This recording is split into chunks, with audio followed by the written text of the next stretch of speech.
बहुत समय पहले की बात है। एक युवक जिसका नाम उराशिमा तारो था, मछुआरा था।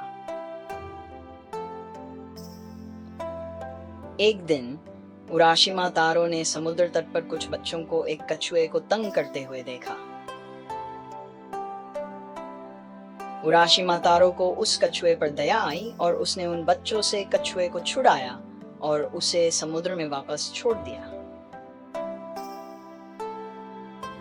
कुछ दिनों बाद जब उराशिमा तारो फिर से मछली पकड़ रहा था, तो वही कछुआ उसके पास आया। कछुए ने उराशिमा तारो का आभार व्यक्त किया और उसे समुद्र के नीचे एक सुंदर महल रयुगुजो में आमंत्रित किया। उराशिमा तारो ने उस निमंत्रण को स्वीकार कर लिया और कछुए की पीठ पर बैठकर उस महल की ओर चल पड़ा। रयुगु महल में महल की रानी ओतोहिमे ने उराशिमा तारो का स्वागत किया और एक भव्य भोज का आयोजन किया। उराशिमा तारो महल की सुंदरता और भव्य आतिथ्य से मंत्रमुग्ध हो गया और उसने कई सुखद दिन वहां बिताए। लेकिन कुछ समय बाद उसे अपने घर की याद सताने लगी और उसने ओतोहिमे से घर जाने की अनुमति मांगी।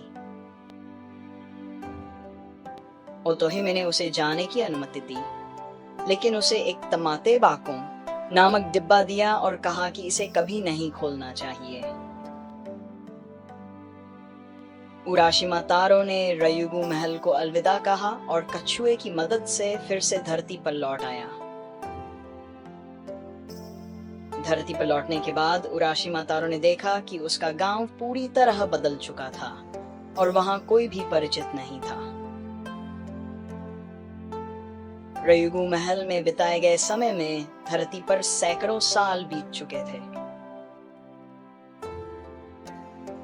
दुखी होकर उराशिमा तारो ने ओतोहिमे द्वारा दिए गए तमाते बाको को खोल दिया।